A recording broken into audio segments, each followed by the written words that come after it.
नमस्कार दोस्तों, स्वागत है आप सभी का आज के इस नए वीडियो लेक्चर में, जिसमें हम कर्नाटक में 2022 में हुए पोस्टल असिस्टेंट और सॉर्टिंग असिस्टेंट के क्वेश्चन पेपर के मैथमेटिक पोर्शन को सॉल्व करेंगे। तो आइए शुरू करते हैं आज के इस वीडियो लेक्चर का। Question number 1170 divided by 26 plus open bracket 785 minus 423 plus x open bracket close is equal to 440। तो यहाँ पे हमने क्या करना है, बोर्ड मास रूल अप्लाई करना है। तो सबसे पहले हम क्या करेंगे, 1170 को डिवाइड करेंगे 26 के साथ। तो इसको डिवाइड करके हमारे पास कितना आ जाएगा, 45 प्लस आ गया हमारे पास ब्रैकेट। अब ब्रैकेट में हम क्या करेंगे, पहले हम ऐड करते हैं, बट यहाँ पे हमारे पास क्या है, एक्स है, तो एक्स की वैल्यू तो हमने फाइंड करनी है। तो इन दोनों को माइनस कर देंगे। 785 में से हम 423 को सब्ट्रैक्ट करेंगे, तो सब्ट्रैक्ट करके आ जाएगा हमारे पास 362। तो ब्रैकेट में लिख लेंगे इसे 362 plus x is equal to 440। ना इसे हमने सिंपल करके लिख लिया। ना अब नेक्स्ट स्टेप में क्या करेंगे, ब्रैकेट को ओपन कर लेते हैं। तो आ जाएगा यहाँ पे 45 plus 362 plus x is equal to 440। Now 362 plus 45 कितने होते हैं, 407। 407 plus x is equal to 440। Now अब यहाँ से हम एक्स की वैल्यू निकाल लेते हैं। यहाँ पे हमारे पास लेफ्ट हैंड साइड में 407 प्लस में, तो जैसे हम राइट हैंड साइड शिफ्ट करेंगे तो ये किसका हो जाएगा, माइनस का। तो एक्स की वैल्यू क्या आ जाएगी हमारे पास, 440 माइनस 407 इज इक्वल टू 33। तो एक्स की वैल्यू कितनी आ गई हमारे पास, 33। तो देखते हैं यहाँ पे कौन सा ऑप्शन करेक्ट होगा। Option B is correct, 33। Question number 2, what will come in place of question mark. और क्वेश्चन मार्क को हमने क्या माना हुआ है, x. In the following question 7474 plus 4747 is equal to x multiply 25। तो एक्स की वैल्यू हमने फाइंड करनी है। तो नाउ यहाँ पे हम क्या करेंगे, 7474 में हम क्या करेंगे, 4747 को ऐड करेंगे। तो इन दोनों का सम किसके इक्वल आ जाएगा हमारे पास, 12221 is equal to x multiply 25। ना हमने x की वैल्यू फाइंड करनी है, तो x के साथ जो मल्टीप्लाई में होगा वो लेफ्ट हैंड साइड आके क्या हो जाएगा, डिवाइड। तो यहाँ पे आएगा हमारे पास 12221 divided by 25 is equal to x. 12221 को हम डिवाइड करेंगे 25 के साथ, तो हमारे पास कैंसिल आउट करके जो वैल्यू आएगी वो आ जाएगा हमारे पास 488.84 इज इक्वल टू एक्स। तो ये आ गई हमारे पास एक्स की वैल्यू। तो देखते हैं यहाँ पे कौन सा ऑप्शन करेक्ट होता है। Option C is correct. Question number 3, if the height of a triangle is decreased by 40% and its base is increased by 40%, what will be the effect on its area. यदि किसी त्रिभुज की ऊंचाई 40% कम कर दी जाए और उसके आधार को 40% बढ़ा दिया जाए तो उसके क्षेत्रफल पर क्या प्रभाव पड़ेगा। तो नाउ एरिया ऑफ ट्राइंगल निकालने का क्या फॉर्मूला होता है, 1/2 इंटू बेस इंटू हाइट। तो लिख लेते हैं यहाँ पे, area of triangle is equal to 1/2 into में बेस इंटू हाइट। नाउ यहाँ पे क्या बोला हुआ है कि हम क्या करेंगे, जो हमारे पास ट्राइंगल की हाइट है उसे हम डिक्रीज कर देंगे 40% और बेस को इंक्रीज कर देंगे 40%। नाउ ये आ गया हमारे पास पुराना एरिया कितना आ गया यहाँ पे, 1/2 BH, या फिर इसे ऐसे भी लिख सकते हैं BH/2। नाउ अब हम न्यू एरिया निकाल लेते हैं। न्यू एरिया ऑफ ट्राइंगल क्या आ जाएगा हमारे पास, न्यू एरिया 1/2 इंटू में बेस कितना बढ़ा दिया 40%। तो यहाँ पे क्या आ जाएगा हमारे पास 40% बढ़ा के 1.4, तो यहाँ पे आ गया 1.4 इंटू में बी मल्टीप्लाई में, और हाइट कितनी डिक्रीज की 40%, तो यहाँ पे आ जाएगा हमारे पास 0.6h। नाउ अब इसको मल्टीप्लाई करके लिख देते हैं, 14 कितने होते हैं, 14 ये आ जाएगा हमारे पास 84, तो ये आ जाएगा हमारे पास 0.84 इज इक्वल टू 0.84/2 इंटू में BH। ना ये आ गया हमारे पास पुराना एरिया और ये आ गया हमारे पास नया एरिया। हमने क्या फाइंड करना है, परसेंटेज डिक्रीज इन एरिया। तो आ जाएगा percentage decrease in area is equal ना, ये हमारे पास पुराना एरिया और ये नया एरिया, इन दोनों को कंपेयर करेंगे तो हमारे पास क्या हो रहा है, यहाँ पे डिक्रीज हो रही है परसेंटेज, कितनी हो रही है 0.16, तो लिख लेते हैं यहाँ पे इज इक्वल टू 0.16 डिक्रीज हो रहा है, और 0.16 को हम चेंज कर लेंगे परसेंटेज में, तो क्या आ जाएगा 0.16 मल्टीप्लाई में 100 और डिवाइड में ये डेसिमल वाला हटाएंगे तो क्या आ जाएगा नीचे हमारे पास 100, तो 100 से 100 कैंसिल आउट, तो आ जाएगा हमारे पास 16%, तो आ गया हमारे पास परसेंटेज डिक्रीज इन एरिया। तो देखते हैं यहाँ पे कौन सा ऑप्शन करेक्ट होता है, option A is correct, 16% decrease. Question number 4, what is 15% of open bracket 25% of 1600 open bracket close is equal to question mark. हमने क्या करना है, इसको सॉल्व करना है ना, इसे सॉल्व कर लेते हैं। सबसे पहले हम क्या करेंगे, ब्रैकेट पोर्शन को सॉल्व करेंगे, तो क्या आ जाएगा हमारे पास 15% ऑफ ब्रैकेट में 25% है, तो 25% का मतलब क्या है 25/100, और ऑफ का मतलब होता है multiply, multiply 1600, now cancel out कर लेते हैं, 25 1 द 25, 25 4 द 100, 4 1 द 4, 4 4 द 16, तो कितना आ गया हमारे पास, ये आ गया हमारे पास 400, नाउ इज इक्वल टू कितना आ गया हमारे पास 15% ऑफ 400। नाउ अब हम इसे फर्दर सॉल्व कर लेते हैं, तो यहाँ पे आ जाएगा हमारे पास 15/100 मल्टीप्लाई 400, नाउ 100 1 द 100, 100 4 द 400, नाउ 15 4 द इज इक्वल टू 60, तो ये आ गया हमारे पास सॉल्व करके। तो देखते हैं यहाँ पे कौन सा ऑप्शन करेक्ट होता है, option D is correct 60। Question number 5, in an examination there are 3 papers and a candidate has to get 35% of the total to pass. If in one paper Himesh gets 62 out of 150 and in second 35 out of 150, how much must Himesh get out of 180 in the third paper to just qualify for pass?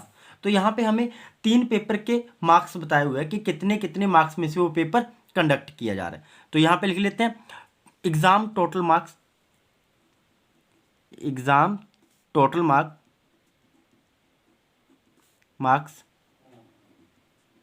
Is equal to कितना आ जाएगा, 2 paper हो रहे हैं 150 के, तो 150 plus 150 और plus एक पेपर हो रहा है यहाँ पे 180 का, तो plus 180 is equal to add करेंगे, ऐड करके कितना आ जाएगा हमारे पास 480।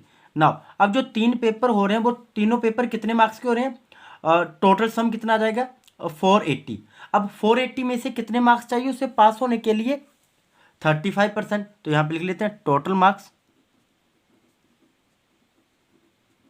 इज इक्वल, टोटल मार्क्स के कितने चाहिए उसे 35% पास होने के लिए, तो 35% ऑफ 480, ना इसे सोल्व कर लेते हैं इज इक्वल टू 35/100 मल्टीप्लाई 480, 0 से 0 कैंसिल, 5 से 5 7 the 35, 5 2 the 10, 2 1 the 2, 2 2 the 4, 2 4 the 8, तो 24 7 द कितने होते हैं is equal to 168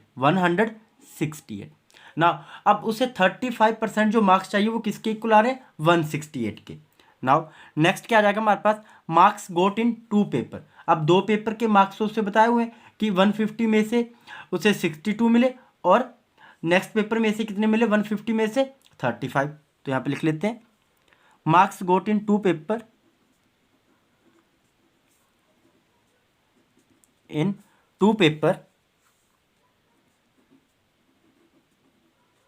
is equal to कितना आ जाएगा, एक में मिले उसे 35 और दूसरे में उसे कितने मिले 62, तो 62 प्लस 35 कितने हो गए, ये हो गए हमारे पास 97 मार्क्स उसे मिल चुके हैं। अब थर्ड पेपर में उसे कितने मार्क्स चाहिए कि वो पास हो सके, तो ना निकाल लेते हैं मार्क्स गेट टू पास, तो कितने आ जाएंगे टोटल मार्क्स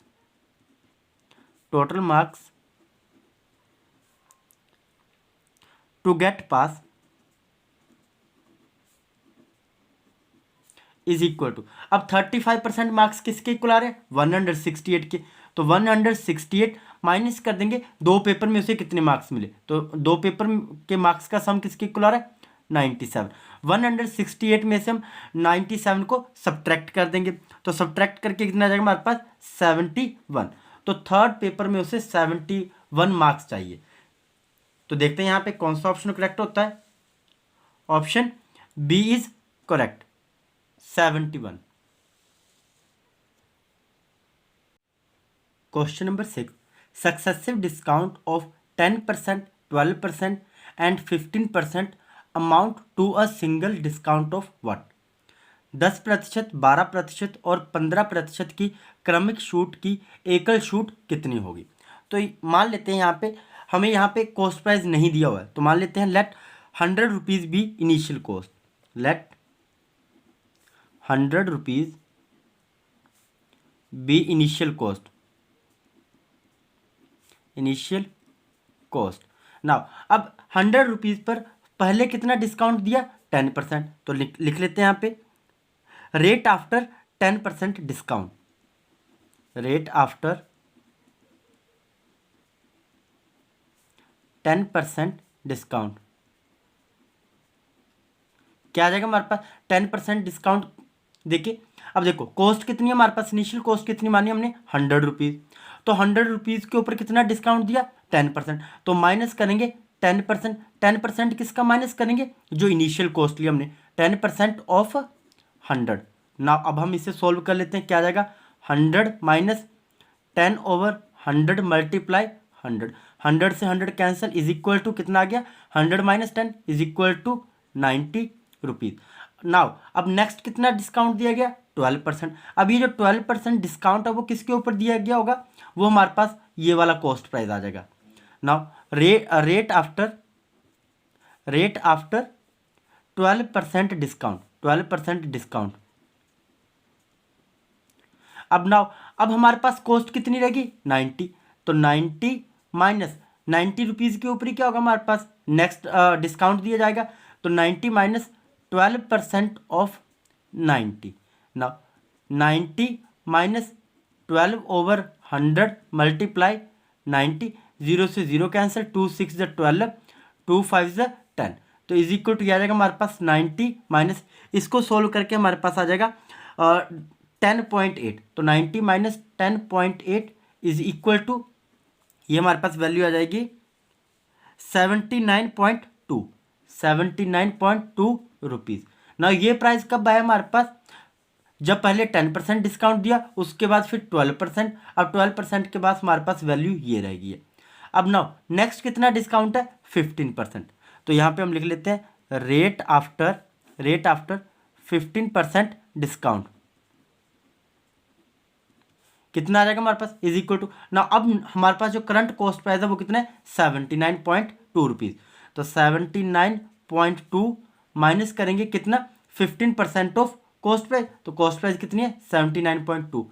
तो माइनस 15% ऑफ 79.2। ना इसे सॉल्व कर लेते हैं। तो is equal to 79.2 minus 15/100 multiply 79.2। तो यहाँ पे आ जाएगा हमारे पास 79.2 माइनस, इस पूरे पोर्शन को सॉल्व करके हमारे पास वैल्यू आ जाएगी 11.86। सॉरी, यहाँ पे वैल्यू आ जाएगी हमारे पास 11.88। नाउ अब हम यहाँ पे इसे सब्ट्रैक्ट कर देंगे। तो सब्ट्रैक्ट करके हमारे पास आंसर आ जाएगा 67.32। नाउ ये आ गया अब हमारे पास फाइनल प्राइस। ना अब हमने क्या निकालना है, टोटल डिस्काउंट कि टोटल डिस्काउंट कितना दिया गया उसे। तो total discount is equal to 100 minus, अब फाइनल वैल्यू कितनी आ रही है हमारे पास, 67.32 इज इक्वल टू, सब्ट्रैक्ट करेंगे तो सब्ट्रैक्ट करके हमारे पास कितना आ जाएगा, 32 पॉइंट, यह आ जाएगा हमारे पास 32.68, 32.68%। तो देखते हैं यहाँ पे कौन सा ऑप्शन करेक्ट होता है। Option A is correct, 32.68%। तो यहाँ पे जो एकल छूट है वो कितनी होगी हमारे पास, 32.68%।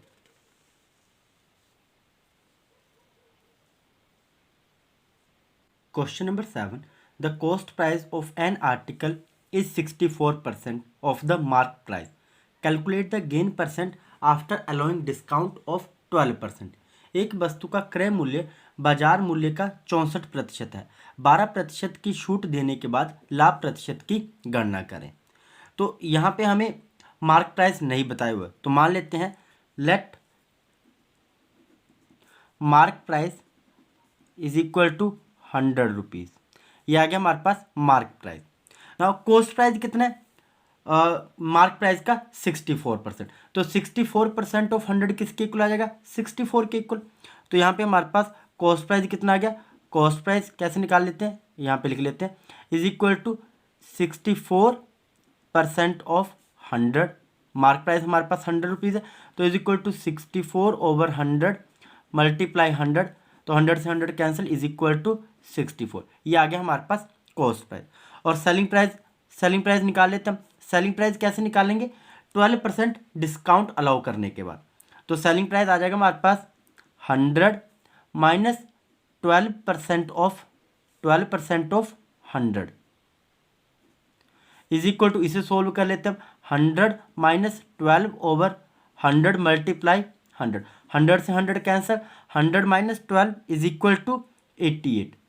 ये आ गया हमारे पास selling price after allowing 12% discount. तो ये आ गया हमारे पास 88 रुपीज़। नाउ अब हमने क्या निकालना है, प्रॉफिट निकालना है। प्रॉफिट निकालने का क्या फॉर्मूला होता है, profit is equal to selling price minus cost price. अब सेलिंग प्राइस कितना आ गया हमारे पास 88 रुपीज़ माइनस कॉस्ट प्राइस कितना है 64 is equal to 88 minus 64 is equal to 24। तो 24 रुपीज़ का क्या हो रहा है हमारे पास प्रॉफिट। अब हमने निकालना है प्रॉफिट परसेंट या फिर गेन परसेंट बोल लो। तो प्रॉफिट परसेंट निकालने का क्या फॉर्मूला होता है, is equal to profit over cost price multiply 100 is equal to value put करते हैं। प्रॉफिट कितना आ रहा है 24, कॉस्ट प्राइस कितना है 88 रुपीज़ मल्टीप्लाई 100। ना इसे सोल्व करके हमारे पास प्रॉफिट परसेंट कितना आ जाएगा इज इक्वल टू 37.5%। तो देखते हैं यहाँ पे कौन सा ऑप्शन करेक्ट होता है, option C is correct 37.5%। Question number 8, Gaurav sold a book at a profit of 7%. Had he sold it for ₹75 more, 25% would have been gained. Find the cost price. गौरव ने एक पुस्तक को 7% के लाभ पर बेचा। अगर वो इसे 75 रुपये और अधिक में बेचता तो 22% का लाभ होता। लागत मूल्य ज्ञात कीजिए। तो यहाँ पे लिख लेते हैं हम, if selling price is 75 rupees more, 75 rupees more, तो हमने क्या निकालना है डिफरेंस इन गेन परसेंट। तो difference in gain percent is equal to कितना आ जाएगा 22% माइनस 7% इज इक्वल टू कितना आ गया हमारे पास 15%। तो ये आ गया हमारे पास डिफरेंस इन गेन परसेंट। तो कितना आ गया 15%। अब यहाँ पे हमें कॉस्ट प्राइस तो पता नहीं है बुक का, तो मान लेते हैं let cost price is equal to x rupees. Now अब हमने क्या करना है 15% ऑफ एक्स किसके इक्वल आएगा 75 रुपीज़ के इक्वल। तो 15% of x is equal to 75। Now अब यहाँ से हम एक्स की वैल्यू निकाल लेते हैं। तो क्या आ जाएगा 15/100 multiply x is equal to 75 implies that. तो अब हमने क्या करना है यहाँ पे एक्स की वैल्यू निकालनी है। तो जो यहाँ पे हमारे पास मल्टीप्लाई में है वो राइट हैंड साइड जाके डिवाइड हो जाएगा, और जो लेफ्ट हैंड साइड में डिवाइड में है वो राइट हैंड साइड जाके मल्टीप्लाई हो जाएगा। तो क्या आ जाएगा हमारे पास x is equal to 75 multiply 100/15। तो 15 1 द 15, 15 5 द 75। तो x की वैल्यू कितनी आ जाएगी x is equal to 500 rupees. तो ये आ गया हमारे पास कॉस्ट प्राइस ऑफ बुक। तो देखते हैं यहाँ पे कौन सा ऑप्शन करेक्ट होता है, option B is correct ₹500। Question number 9. The simple interest on a certain sum for 3 years at 12% per annum is ₹280.08. What is the principal amount? एक निश्चित राशि पर 3 वर्षों के लिए 12% प्रति वर्ष की दर से साधारण ब्याज 280.08 रुपये है। मूल राशि क्या होगी? तो यहाँ पे हमें गिवन क्या दिया हुआ है वो गिवन डाटा हम यहाँ पे लिख लेते हैं। टाइम हमें बताया हुआ है, टाइम कितना है 3 ईयर, और रेट कितना है rate is equal to 12%। Now simple interest कितना है, simple interest is equal to 280.08 rupees. ये आ गया हमारे पास सिंपल इंटरेस्ट। हमने फाइंड क्या करना है, हमने फाइंड करना है प्रिंसिपल। तो principal is equal to question mark. Now principal निकालने का क्या फॉर्मूला होता है हमारे पास, तो लिख लेते हैं यहाँ पे, principal is equal to simple interest multiply 100 over rate multiply time. ये सिंपल इंटरेस्ट वाला जो फॉर्मूला होता है, simple interest is equal to principal multiply rate multiply time over 100, तो हमने उसी को रीअरेंज करके लिखा है यहाँ पे। नाउ वैल्यू पुट करते हैं यहाँ पे, is equal to simple interest कितना है 280.08 मल्टीप्लाई 100 ओवर रेट कितना है 12% था, तो परसेंट ओवर 100 आएगा, तो 100 को हमने पहले मल्टीप्लाई कर दिया ऊपर, तो ओवर में आ गया 12 मल्टीप्लाई टाइम कितना है 3 ईयर, तो इज इक्वल टू, अब बाकी इन सभी को कैंसिल आउट करके जो हमारे पास फाइनल वैल्यू आएगी वो इज इक्वल टू 778 रुपीज़। तो ये आ गया हमारे पास प्रिंसिपल अमाउंट। तो देखते हैं यहाँ पे कौन सा ऑप्शन करेक्ट है। Option D is correct, 778 rupees. Question number 10, if the annual rate of simple interest increases from 10 to 12%, man yearly income increases by 1250, what is his principal amount? यदि एक साधारण ब्याज की वार्षिक दर 10% से बढ़कर 12% हो जाती है तो एक व्यक्ति की वार्षिक आय में 1250 रुपये की वृद्धि होती है, उसकी मूल राशि क्या है। तो यहाँ पे हमें क्या बताया हुआ है कि जो परसेंटेज इंक्रीज हो रही है ईयरली वो कितनी हो रही है 2%, और 2% किसके इक्वल आ रहा है 1250 के इक्वल। तो लिख लेते हैं यहाँ पे परसेंटेज इंक्रीज कितनी हो रही है, percentage increase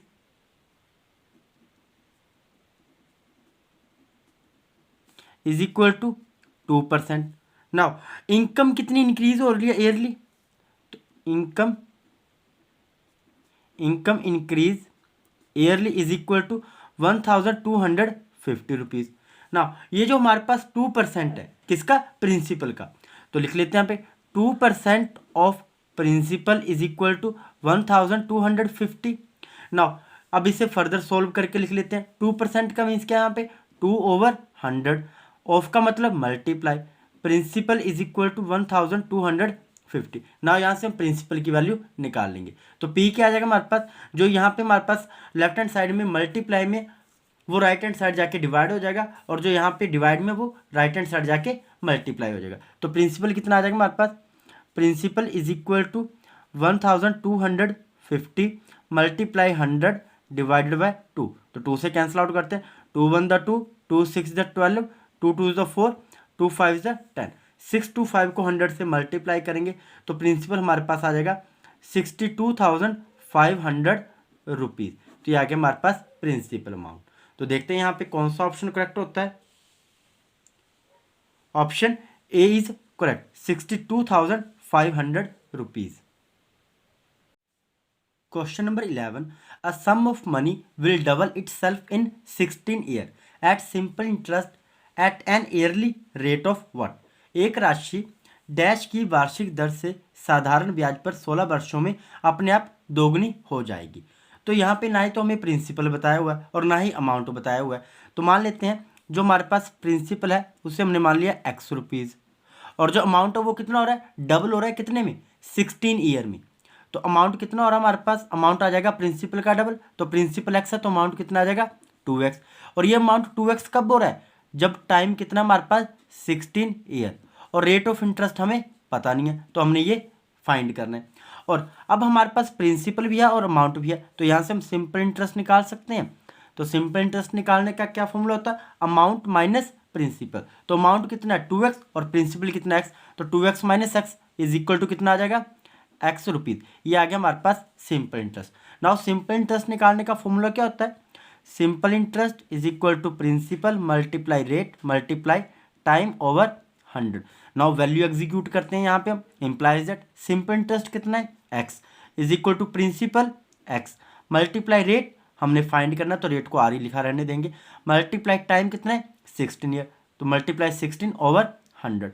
now cross multiply करके हम आर की वैल्यू निकाल लेते हैं, आर को ये रहने देते हैं, बाकी को क्रॉस मल्टीप्लाई कर लेंगे।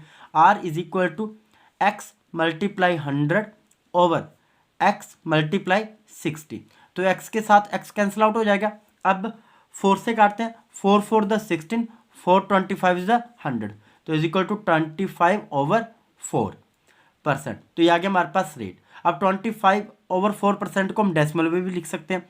तो डेसिमल में कितना आ जाएगा ये 6.25%, और इसे हम फ्रैक्शन में भी लिख सकते हैं। तो फ्रैक्शन में इसका आंसर कितना आएगा 6 से ही 1/4%। अब देखते हैं यहाँ पे कौन सा ऑप्शन करेक्ट होता है। तो यहाँ पे ऑप्शन सी इज करेक्ट, 6 से ही 1/4%। Question number 12, the average marks of Rajesh in 4 subject is 76। If he obtained 86 marks in the 5th subject, then what is the new average. Rajesh के 4 विषयों में औसत अंक 76 हैं। यदि उसने 5वें विषय में 86 अंक प्राप्त किए तो नया औसत क्या होगा। तो यहाँ पे हमें गिवन क्या दिया हुआ है, एवरेज बताई हुई है 4 सब्जेक्ट की।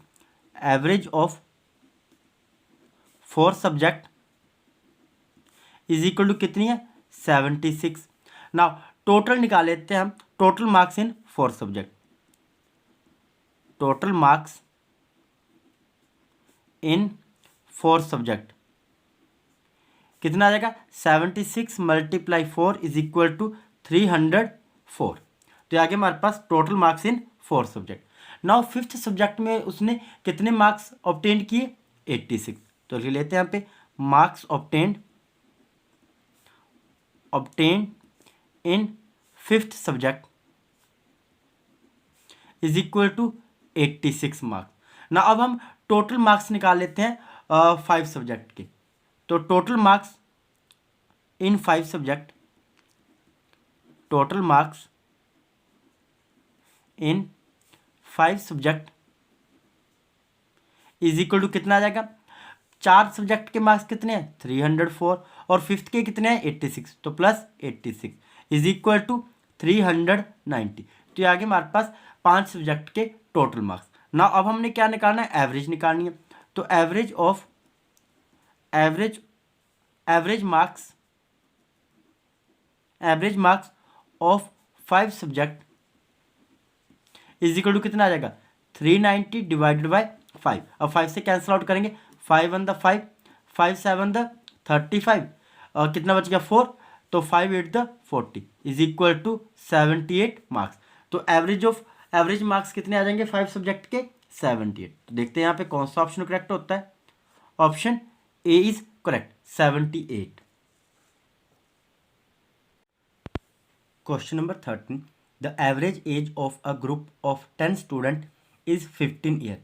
When 5 more students join the group, the average age rose by 2 years.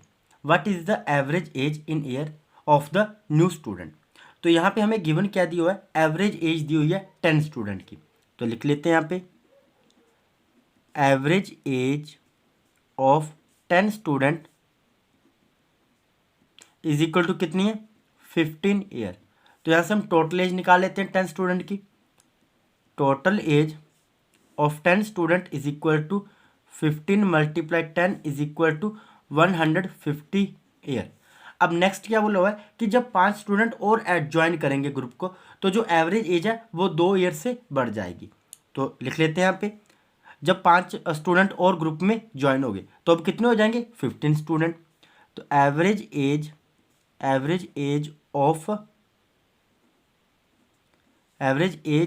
Of 15 student is equal to कितनी आ जाएगी, पहले 10 की कितनी थी 15। जैसे 5 स्टूडेंट ने और 5 स्टूडेंट ने ग्रुप को ज्वाइन किया तो जो एवरेज एज थी वो 2 ईयर से बढ़ जाएगी। तो कितनी हो जाएगी 15 + 2 17 ईयर। नाउ टोटल एज निकाल लेते हैं 15 स्टूडेंट की। Total age of 15 student is equal to 17 multiply 15 is equal to 255 year. तो ये आ गई total age of 15 student. Now अब हमने क्या निकालना है एवरेज एज, अब हमने निकालना है 5 स्टूडेंट की एज। तो निकाल लेते हैं यहाँ पे sum of age of 5 student is equal to कितना आ जाएगा, टोटल एज कितनी आ रही है 15 स्टूडेंट की 255 माइनस सब्ट्रैक्ट कर देंगे टोटल एज ऑफ 10 स्टूडेंट, तो -150, तो इज इक्वल टू कितना आएगा 255 minus 150 is equal to 105 year.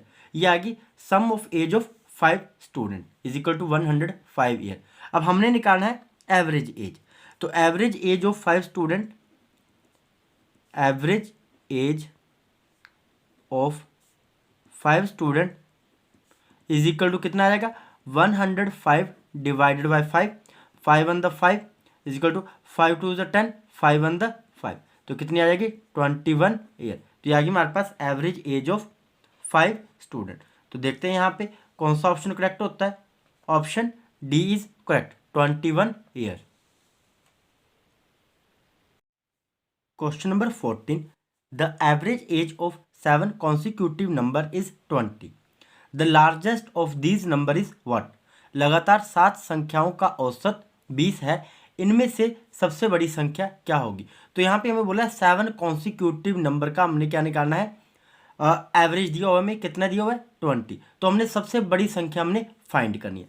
तो 7 कॉन्सिक्यूटिव नंबर हमारे पास क्या आ जाएंगे, लिख लेते हैं यहाँ पे n plus n+1 plus n+2 plus n+3 plus n+4 plus n+5 plus n+6, ये आ गया हमारे पास 7 नंबर। तो इनकी एवरेज निकालनी है। एवरेज हमें दी हुई है, तो divided by 7 is equal to average कितनी है यहाँ पे 20। नाउ इन सभी को ऐड कर लेते हैं, 1 2 3 4 5 6 7, n कितने आ गए हमारे पास 7, तो 7n, और प्लस अब डिजिट को ऐड कर लेते हैं, 1 + 2 3, 3 3 6, 6 4 10, 10 + 5 15, और 15 + 6 21, 7n plus 21 divided by 7 is equal to 20।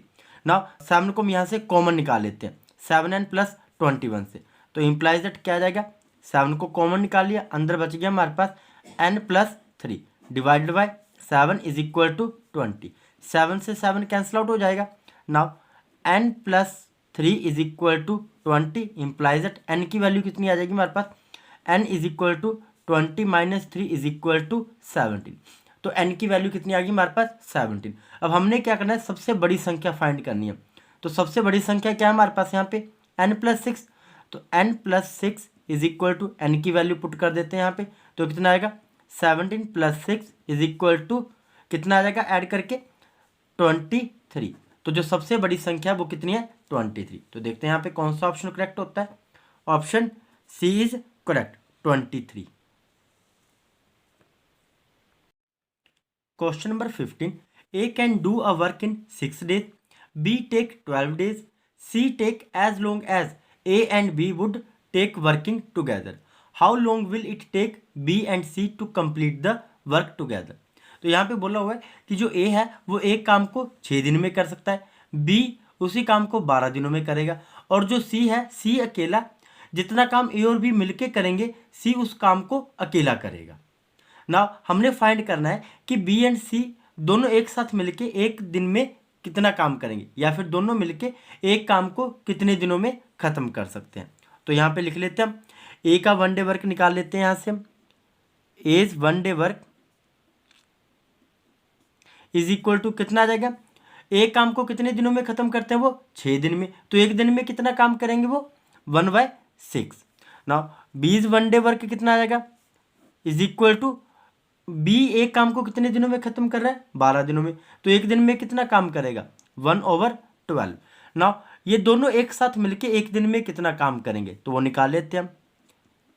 A B 1 day work is equal to A का 1 डे वर्क कितना है 1/6 प्लस बी का 1 day work 1/12 is equal to solve करके हमारे पास कितना आएगा 1/4। मीन्स ए और बी दोनों एक साथ मिलके एक काम को कितने दिनों में ख़त्म करेंगे 4 दिन में। तो हमें यहाँ पे बोला हुआ है कि ए और बी जितना काम ख़त्म कर सकते हैं एक साथ, एक काम को जितने दिनों में ख़त्म करेंगे उतने ही दिनों में सी अकेला उस काम को ख़त्म कर सकता है। तो ए और बी एक काम को कितने दिनों में ख़त्म करेंगे टोटली 4 डेज में।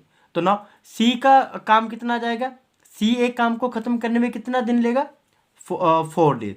तो यहाँ पे लिख लेते हैं हम सी का 1 डे वर्क निकाल लेते हैं हम, C 1 day work is equal to कितना आ जाएगा 1/4। नाउ हमने फाइंड करना है कि बी एंड सी जब एक साथ काम करेंगे तो वो कितने दिनों में उस काम को खत्म करेंगे। तो लिख लेते हैं यहाँ पे बी एंड सी जब टुगेदर काम एक साथ काम करेंगे तो उनका एक दिन का काम निकाल लेते हैं 1 day work is equal to कितना आएगा। बी का 1 डे वर्क कितना आ गया हमारे पास 1/12 प्लस सी का 1 डे वर्क कितना है 1/4। तो इज इक्वल टू कितना आ जाएगा 4/12। 4 1 द 4 4 3 द 12 इज इक्वल टू 1/3। तो बी और सी एक साथ मिलकर एक काम को कितने दिनों में खत्म करेंगे वो 3 दिन में। तो क्या आ जाएगा यहाँ पे इज इक्वल टू 3 डेज। तो देखते हैं यहाँ पे कौन सा ऑप्शन करेक्ट होता है। Option B is correct 3 days. Question number 16 A can do a work in 15 days and B in 20 days. If they work on it together for 4 days, then the fraction of the work that is left is what? A एक काम को 15 दिनों में और B 20 दिनों में कर सकता है। यदि वे इस पर 4 दिनों तक एक साथ कार्य करते हैं तो शेष कार्य का अंश कितना रह जाएगा। तो यहाँ पे हम लिख लेते हैं एक काम को कितने दिनों में खत्म कर रहा है 15 दिनों में। तो एक दिन में कितना काम करेगा। तो यहाँ पे लिख लेते हैं A's 1 day work is equal to 1/15 comma और बी ए काम को कितने दिनों में खत्म कर रहा है 20 दिन में। तो बी का एक दिन का काम कितना आएगा 20 1 day work is equal to 1/20। Now जब वो दोनों एक साथ काम करेंगे तो उनका एक दिन का काम कितना आ जाएगा A plus B 1 day work is equal to A का 1 डे वर्क कितना है 1/15 प्लस बी का 1 डे वर्क कितना है 1/20। तो इज इक्वल टू कितना आ जाएगा हमारे पास सोल्व करके 7/60। तो ये आ गया ए बी का 1 डे वर्क। नाउ अगर ए बी 4 दिन तक एक साथ काम करते हैं तो वो कितना काम खत्म करेंगे एक साथ। तो ए बी 1 डे वर्क हमने निकाल लिया। तो जब ए बी एक साथ 4 दिन तक काम करते हैं 4 day work is equal to 4 multiply एक दिन में कितना काम कर रहे हैं वो 7/60। तो 4 से 4 1 द 4 4 15 द 60। तो इज इक्वल टू 7/15। तो ये आ गया ए बी का 4 दिन का काम 7/15। नाउ हमने क्या निकालना है कि कितना काम बच जाएगा जब वो 4 दिन तक एक साथ काम करेंगे तो उसके बाद टोटल काम का कितना हिस्सा बच जाएगा। तो निकाल लेते हैं fraction of work left. Fraction of work left is equal to total काम क्या है हमारे पास 1 यूनिट। तो 1 माइनस कितना काम उन्होंने एक साथ किया 4 दिन तक 7/15। तो 1 माइनस 7/15। तो एलसीएम लेंगे एलसीएम कितना आ जाएगा 15। तो 15 1 द 15 माइनस 7। तो इज इक्वल टू 15 में से 7 गए कितने बचे 8। तो 8/15। तो 8/15 जो काम है वो बच जाएगा। तो देखते हैं यहाँ पे कौन सा ऑप्शन करेक्ट होता है। Option D is correct 8/15।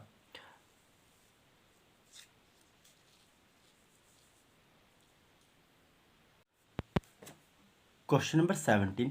Supposing that telegraph pole on a railroad are 50 meter apart, how many poles will be passed by a train car in 4 hours if the speed of the train is 45 kilometer per hour? Now यहाँ पे हमें given क्या दिया हुआ है time हमें बताया हुआ है टाइम कितना लग रहा है 4 आवर और स्पीड कितनी है स्पीड है हमारे पास is equal to 45 kilometer per hour. या कि हमारे पास स्पीड हमने फाइंड क्या करना है डिस्टेंस फाइंड कर लेते हैं। तो डिस्टेंस हमें नहीं पता तो डिस्टेंस को मान लेते हैं क्वेश्चन मार्क। नाउ डिस्टेंस की वैल्यू निकाल लेते हैं। डिस्टेंस इज इक्वल टू क्या होगा हमारे पास स्पीड भी और टाइम भी है। तो डिस्टेंस निकालने का फॉर्मूला होता है स्पीड मल्टीप्लाई टाइम। स्पीड कितनी है हमारे पास 45 किलोमीटर पर आवर और टाइम कितना है 4 आवर। आर से आर कैंसिल आउट हो जाएगा तो हमारे पास डिस्टेंस कितना आ जाएगा 4 5 से 20 0 2 कैरी 4 4 द 16 प्लस 2 18 180 किलोमीटर। यह आ गया हमारे पास डिस्टेंस। नाउ नेक्स्ट हमें क्या बोला हुआ है जो टेलीग्राफ पोल है वो कितने दूरी पर है, 50 मीटर अपार्ट, मतलब दो पोल के बीच का जो डिस्टेंस है वो कितना है, 50 मीटर। नाउ अब जो हमारे पास डिस्टेंस आया 180 किलोमीटर, इसको हम चेंज कर लेते हैं मीटर में। तो इज इक्वल टू कितना आएगा, 180 multiply 1000 is equal to 4 time 0, 1 2 3 4। तो ये आ गया हमारे पास डिस्टेंस इन मीटर्स। नाउ अब हमने क्या फाइंड करना है कि 18 कितना आ गया हमारे पास, 1,80,000 मीटर में वो कितने पोल को क्रॉस करेगा। तो निकाल लेते हैं, number of pole crossed, number of poles crossed is equal to 1,80,000 over 50 meter में, यहाँ पे भी और यहाँ पे मीटर, मीटर से मीटर कैंसिल हो जाएगा, प्लस में प्लस हम कर देंगे 1, तो जिसके नीचे कुछ नहीं तो उसके नीचे क्या आ जाता है 1। नाउ एलसीएम लेंगे, एलसीएम कितना आ जाएगा 50, 50 को 50 के साथ डिवाइड किया तो कितना है 1, 1 को मल्टीप्लाई करेंगे इसके साथ तो आ जाएगा हमारे पास 1,80,000 प्लस 50 को डिवाइड किया 1 के साथ तो कितना आएगा 50, तो 51 द 50 इज इक्वल टू ऐड करके कितना आ जाएगा हमारे पास 0,5,0,018 डिवाइडेड बाय 50। 1,80,000 में 50 ऐड करेंगे तो क्या आ जाएगा हमारे पास 1,80,050 डिवाइडेड बाय 50। तो कैंसिल आउट करेंगे 50 के साथ तो हमारे पास कितना आएगा 3,601। तो 3,601 पोल को वो क्रॉस करेगा। तो देखते हैं यहाँ पे कौन सा ऑप्शन करेक्ट होता है। Option A is correct, 3,601 pole. Question number 18, with a uniform speed a car cover a certain distance in 8 hours. Had the speed been increased by 4 km per hour, the same distance could have been covered in 7 से ही 1/2 our. What is the distance covered? तो हमें यहाँ पर क्या बताया हुआ है कि एक गाड़ी जो है वो समान गति से एक डिस्टेंस को कवर कर रही है 8 घंटे में। अगर उसकी स्पीड को 4 किलोमीटर पर आवर से बढ़ा दिया जाए तो सेम डिस्टेंस को वो कवर कर रही है 7 से 1/2 घंटे में। तो बोला what is the distance covered. तो यहाँ पे हमें गिवन क्या दिया, यहाँ पे 2 केस होंगे हमारे पास। फर्स्ट केस को सोल्व करते हैं, C1 लिख रहा हूँ मैं से, केस 1 इज इक्वल टू, अब डिस्टेंस कितना है यहाँ पे हमारे पास, डिस्टेंस को मान लेते हैं x, स्पीड को मान लेते हैं speed is equal to s, comma, और टाइम कितना लग रहा है, टाइम हमारे पास लग रहा है 8 आवर। हमने फाइंड क्या करना है, डिस्टेंस। तो डिस्टेंस निकालने का क्या फॉर्मूला होता है, स्पीड मल्टीप्लाई टाइम। तो स्पीड को हम कैसे लिख सकते हैं, किलोमीटर पर आवर में, और टाइम कितना आ रहा है हमारे पास 8 आवर। तो हमारे पास डिस्टेंस कितना आ जाएगा 8s, ये आ गया हमारे पास डिस्टेंस। तो इसको मान लेते हैं इक्वेशन 1, ये आ गया हमारे पास केस 1।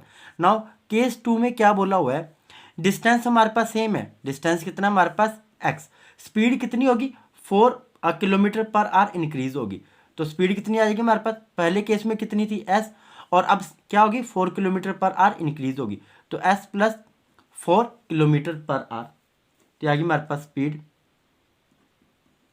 और टाइम कितना लग रहा है, टाइम हमारे पास यहाँ पे 7 से 1/2 आवर। इसको हम सिंप्लीफाई करके लिख लेते हैं सिंपल फ्रैक्शन में, 7 दूनी 14, 14 जमा 1 15, 15/2 आवर, ये आ गया हमारे पास टाइम।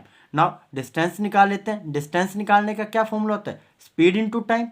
तो स्पीड इंटू में टाइम, यूनिट से यूनिट कैंसिल आउट हो जाएंगे। तो स्पीड कितनी है हमारे पास s प्लस 4 इंटू में टाइम कितना है 15/2। तो यहाँ पे डिस्टेंस को हमने क्या माना हुआ है x, तो यहाँ पे डिस्टेंस की जगह मैं x पुट कर देता हूँ, और इक्वेशन 1 में भी डिस्टेंस की जगह x पुट कर देता हूँ। ना ये आ गई हमारे पास इक्वेशन 2। ना इक्वेशन 1 और इक्वेशन 2 को इक्वेट करेंगे तो हमारे पास क्या आ जाएगा, x से x कैंसिल आउट हो जाएगा, तो हमारे पास बच जाएगा 8x is equal to s plus 4 into में 15/2। क्रॉस मल्टीप्लाई कर लेते हैं, तो 2 इधर जाके क्या हो जाएगा मल्टीप्लाई, तो यहाँ पे आएगा हमारे पास 16s इज इक्वल टू, और 15 को अंदर मल्टीप्लाई कर देंगे 15s प्लस 60। नाउ एस को हम एक तरफ इकट्ठा कर लेते हैं, तो यहाँ पे हमारे पास आ जाएगा 16s minus 15s is equal to 60, implies that s की वैल्यू कितनी आ जाएगी, s इज इक्वल टू 60। तो स्पीड कितनी आ गई हमारे पास 60 किलोमीटर पर आवर। ना अब हमने क्या फाइंड करना है, डिस्टेंस। तो डिस्टेंस स्पीड की वैल्यू हम पुट कर देते हैं इक्वेशन 1 में। तो x कितना आ जाएगा, x is equal to speed कितनी है हमारे पास 60, तो 60 मल्टीप्लाई एस की वैल्यू तो आ गई हमारे पास, और टाइम कितना है 8, तो multiply 8 is equal to x कितना आएगा हमारे पास 8 6 द 48 480 किलोमीटर। तो ये आ गया हमारे पास डिस्टेंस। तो देखते हैं यहाँ पे कौन सा ऑप्शन करेक्ट होता है। Option B is correct, 480 kilometer. Question number 19, if cost of 15 egg is ₹75, then find out the cost of 4 dozen egg. तो यहाँ पे हमें गिवन क्या दिया हुआ है, कॉस्ट हमें बताई हुई है 15 एग की, कितनी बताई हुई है ₹75। तो लिख लेते हैं यहाँ पे cost of 15 eggs is equal to ₹75। Now cost of 1 egg कितनी आ जाएगी, cost of 1 egg is equal to 75 divided by 15, 15 1 द 15, 15 5 द 75 इज इक्वल टू ₹5। ये आ गई हमारे पास कॉस्ट ऑफ 1 एग। ना हमने क्या फाइंड करना है, कॉस्ट ऑफ 4 डजन एग। तो एक डजन में कितने एग होंगे 12, तो यहाँ पे लिख लेते हैं 1 डजन इज इक्वल टू 12, तो 12 एग। तो 4 डजन में कितने एग होंगे, 4 dozen is equal to 12 multiply 4 is equal to 48 eggs. तो 4 डजन में कितने एग होंगे 48। नाउ एक एग की कॉस्ट कितनी है ₹5, तो 48 एग्स कितने एग के आएंगे, 48 eggs is equal to 48 multiply 5 is equal to 5 8 द 40 0 4 कैरी 5 4 द 20 20 प्लस 4 24। तो 48 एग्स आएंगे ₹240 के, और ये जो 48 एग्स है किसके इक्वल है, 4 डजन के इक्वल। तो देखते हैं यहाँ पे कौन सा ऑप्शन करेक्ट होता है। Option A is correct, ₹240।